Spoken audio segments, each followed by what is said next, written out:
Aksi serangan udara antara Rusia dan juga Ukraina tengah memanas di mana pada Sabtu pekan lalu militer Ukraina menghancurkan 4 rudal jelajah dalam serangan udara Rusia. Isu penggunaan senjata nuklir oleh Rusia kembali mencuat setelah anggota parlemen Rusia Andrei Guryov mengungkapkan kekalahan Rusia di wilayah Robotin. Namun berbagai kendaraan tempur Rusia berhasil dihancurkan serta dikuasai oleh pasukan Ukraina sejak serangan Rusia pada 24 Februari lalu.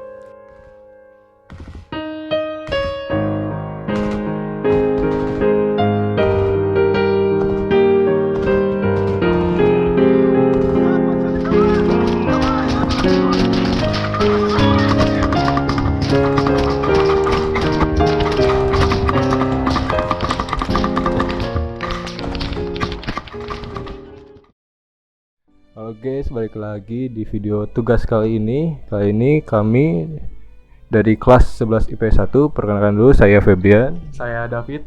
Sekarang kami akan menjelaskan teks eksplanasi yang bertema perang Rusia dan Ukraina. Langsung aja ya. Yang pertama itu ada identifikasi fenomena. Perang Rusia-Ukraina adalah konflik bersenjata yang terjadi antara Rusia dan Ukraina. Konflik ini dimulai pada tahun 2014 ketika Rusia menyerap Crimea, sebuah wilayah yang sebelumnya merupakan bagian dari Ukraina setelah aneksasi yang kontroversial. Konflik ini berlanjut dengan dukungan Rusia terhadap kelompok separatis di wilayah timur Ukraina, terutama di Donetsk dan Luhansk, yang menyebabkan konflik bersenjata yang telah berlangsung selama beberapa tahun. Proses kejadian penyebab utama perang ini melibatkan isu-isu sejarah, etnis, geopolitik, dan ekonomi. Ukraina sebelumnya merupakan bagian dari Uni Soviet dan memperoleh kemerdekaannya setelah keruntuhan Uni Soviet pada tahun 1991. Namun hubungan Ukraina dengan Rusia tetap rumit. Karena sejarah yang terjalin erat di antara keduanya, isu-isu terkait identitas etnis, agama, dan bahasa juga mempengaruhi konflik ini. Perang ini mencapai titik kritis pada tahun 2014 ketika Ukraina mengalami protes politik yang dikenal sebagai Revolusi Euromaidan. Protes ini bermula akibat penolakan pemerintah Ukraina untuk menandatangani perjanjian asosiasi dengan Uni Eropa yang dianggap sebagai langkah menuju integrasi Eropa. Protes ini berupa menjadi kekerasan yang berujung pada penggulingan Presiden Yanukovych. Kemudian Rusia menduduki Crimea dengan alasan melindungi etnis Rusia dan untuk menjaga kepentingan strategisnya di wilayah tersebut. Aksi ini mengejutkan komunitas internasional dan menyebabkan sanksi ekonomi terhadap Rusia. Oke, selanjutnya pada 21 Februari 2022, Rusia mengakui Republik Donetsk dan Republik Lugansk berupa dua negara satelit yang diproklamasikan secara sepihak yang dikuasai oleh separatis pro-Rusia di Donbas.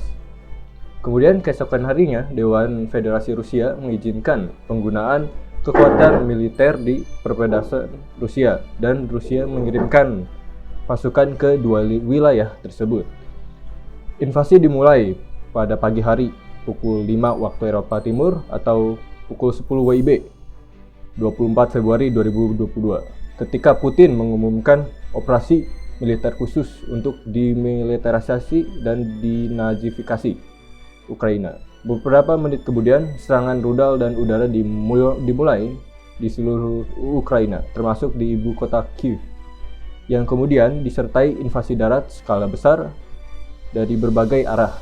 Zelensky sebagai presiden Ukraina memberlakukan darurat militer dan melakukan mobilisasi umum semua bahwa penduduk laki-laki Ukraina yang berusia 18-60 tahun dilarang untuk keluar dari wilayah Ukraina atau tidak diperbolehkan untuk meninggalkan negara.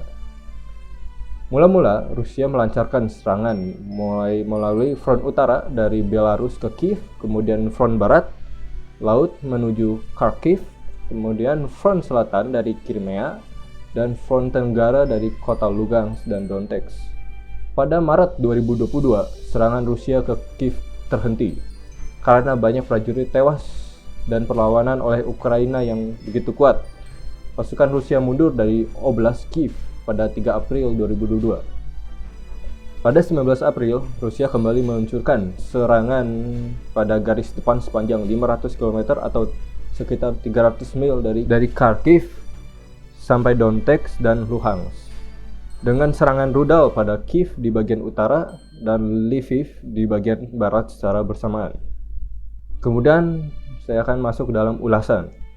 Upaya diplomatik dan negosiasi internasional telah dilakukan untuk mencari bagaimana solusi damai, termaksud perjanjian-perjanjian Minsk yang bertujuan untuk mengakhiri pertempuran dan mengatasi sengketa di wilayah tersebut. Namun, hingga saat ini, konflik masih berlanjut dengan gejolak dan pasang surut. Perang Rusia-Ukraina memiliki dampak global yang sangat signifikan, termasuk meningkatkan ketegangan antara Rusia dan negara-negara barat lainnya, serta pergeseran dinamika politik di kawasan tersebut. Konflik ini juga memunculkan pertanyaan tentang kedaulatan nasional, hak asasi manusia, dan keamanan internasional. Sekian video tentang teks eksplanasi yang telah kami buat, yang bertopik Perang Ukraina versus Rusia. Yang bisa kami sampaikan, mohon maaf jika ada salah kata. Terima kasih, Tuhan memberkati. Yang bisa kami sampaikan, stoplah berperang, marilah kita damai. Merdeka!